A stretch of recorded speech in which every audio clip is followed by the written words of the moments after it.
ये बात तो आप और हम सभी जानते हैं कि किसी भी क्रिकेट टीम के लिए इससे कोई बड़ी शर्म की बात नहीं हो सकती कि कोई भी टीम उनकी ही घरेलू सरजमी पर उन्हें हरा दे, और वो भी सीरीज। पहले भारत ने ऑस्ट्रेलिया को, फिर इंग्लैंड को और अब साउथ अफ्रीका की बारी भारत ने लगा दी है। पहला मैच भारत जीत चुकी है और अब साउथ अफ्रीका को ये बात पता है कि दूसरा अगर टेस्ट मैच नहीं जीते जोहानिसबर्ग में तो फिर हमारी इससे ज्यादा बेइज्जती आज तक किसी टीम ने नहीं की, और इससे ज्यादा बेइज्जती हमारी हो भी नहीं सकती आने वाले समय के अंदर। क्योंकि भारतीय टीम ने जिस तरह का खेल साउथ अफ्रीका में दिखाया उसे देखकर साउथ अफ्रीका भी हैरान रह गया। अब साउथ अफ्रीका को खिलाड़ियों को ये तो लग रहा है कि भारतीय खिलाड़ियों को खेल से तो नहीं हराया जा सकता, इसीलिए उन्होंने वो हर चाल चलनी शुरू कर दी है जो भारतीय खिलाड़ियों का ध्यान भंग करना शुरू कर दे। और इस दूसरे मुकाबले के दरमियान तीसरे दिन मैदान पर कुछ ऐसे हंगामे देखने को मिले जिससे साउथ अफ्रीका ने मानो पूरे तरीके से ठान लिया है कि भारतीय खिलाड़ियों से पंगा लेना है।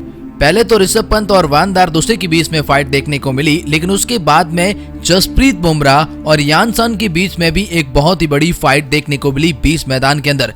खैर दूसरी फाइट तो इतनी ज्यादा बढ़ गई बुमराह और यानसन के बीच में जो कि एम्पायर और बाकी खिलाड़ियों को बीच बचाव करने आना पड़ा। लेकिन बार बार ये मुकाबलों में फाइट क्यों देखने को मिल रही है और खास तौर पर दूसरे वाली फाइट में आखिर इसके पीछे की वजह क्या है?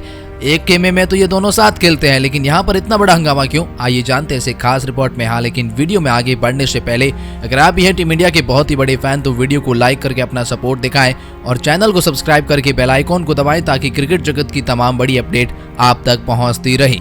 पहले तो आइए जानते हैं ऋषभ पंत और वानदार दूसरे के बीच में क्यों फाइट देखने को मिली और उसका हंगामा किस तरह से हुआ। उसके बाद जानेंगे जसप्रीत बुमराह और यानसन के बीच में आखिर क्यों इतना विवाद हो गया कि खिलाड़ियों को बीच बचाव करना पड़ा। ऋषभ पंत जब मैच में तीसरे दिन बैटिंग करने उतरे तो भारत का स्कोर 163 रन पर 4 विकेट गंवा चुका था। चेतेश्वर पुजारा और अजिंक्य रहाणे की जोड़ी टूट चुकी थी। ऋषभ पंत के आउट होने से दिग्गज खिलाड़ी बेहद नाराज दिखे, वो इसीलिए क्योंकि उन्होंने बेहद ही खराब शॉट खेलकर अपना विकेट गंवाया। पंत ने रबाडा की गेंद पर आगे बढ़कर शॉट खेला, गेंद उनके बल्ले का किनारा लेकर विकेटकीपर के दस्तानों में चली गई। पंत ने यह शॉट साउथ अफ्रीका खिलाड़ी राशि वैनदार दुसा की स्लेजिंग के बाद खेला। लेकिन पंत और दुसा के बीच में क्या हुआ? जोहानिसबर्ग में पंत और दुसा के बीच में क्या बहस हुई? तो जैसे ही क्रीज पर आए शॉर्ट लेग पर खड़े राशि वैनदार दुसा ने उन्हें कुछ कहना शुरू कर दिया। ये बातचीत पंत को कैच को लेकर थी। बता दें कि जोहानिसबर्ग टेस्ट के दूसरे दिन पंत ने दुसा का कैच लपका था जो कि पूरी तरह से साफ नहीं था। हालांकि इसके बावजूद दुसा को आउट दे दिया गया। उसी घटना से नाराज दुसा ने पंत से कुछ कहा, जिसके बाद भारतीय विकेटकीपर ने उन्हें चुप रहने की सलाह दी। दुसा चुप नहीं हुए, वो लगातार पंत को परेशान करते रहे। शायद उनकी यही प्लानिंग थी कि पंत को आउट करना है तो उनका ध्यान भंग करना होगा, वरना ये वो खिलाड़ी है जो मैच को पलट सकता है। तो खैर अब आइए जानते हैं जसप्रीत बुमराह और यानसन जो बीच पिच में ही भिड़ गए और एम्पायरों को क्यों बीच बचाव में आना पड़ा। इन दोनों के बीच में जिस तरह से जसप्रीत बुमराह ने साउथ अफ्रीका को करारा जवाब दिया और डगआउट में बैठे विराट कोहली भी उत्सुक होते हुए नजर आए, वो हम आपको बताएंगे। लेकिन आइए उससे पहले जानते हैं यानसन की उस हरकत के बारे में। जोहानिसबर्ग टेस्ट के तीसरे दिन भारत और साउथ अफ्रीका के दो खिलाड़ी आपस में भिड़ गए। ये खिलाड़ी कोई और नहीं बल्कि भारतीय तेज गेंदबाज जसप्रीत बुमराह और अपना महज दूसरा टेस्ट मैच खेल रहे मार्को यानसन थे।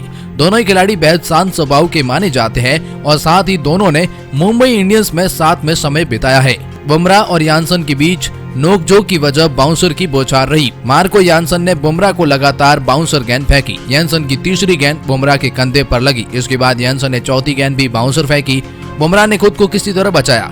इसके बाद यानसन ने बुमराह को घूर कर देखा और दोनों के बीच कुछ बातचीत हुई। यानसन जब अपने रनअप की ओर जा रहे थे तो बुमराह ने आगे जाकर उनसे कुछ कहा। इसके बाद यानसन और बुमराह आपस में एक दूसरे के करीब आ गए। दोनों की शारीरिक भाषा थोड़ी आक्रामक थी तो एम्पायरों को बीच बचाव करने आना पड़ा। बता दें कि यानसन के ओवर के बाद रबाडा ने भी बुमराह को बाउंसर फेंकी और उन्होंने शानदार छक्का जड़ा। बुमराह का छक्का देख भारतीय टीम का खेमा खड़ा होकर तालियां बजाने लगा। विराट कोहली उत्सुक होते हुए नजर आए। इसके बाद बुमराह ने इशारों में रबाडा को बाउंसर फेंकने के लिए चेताया। हालांकि जसप्रीत बुमराह 7 ही रन बना सके और लुंगी एंगिडी की गेंद पर आउट हो गए। दिलचस्प बात यह है कि मार्को यानसन ने ही उनका कैच लपका। बता दें बुमराह को छेड़ना साउथ अफ्रीकी खिलाड़ियों को भारी पड़ सकता है। बुमराह इस वक्त टॉप फॉर्म में दिखाई दे रहे हैं और ऐसी नोकझोंक उनके खेल स्तर को और बढ़ा देती है।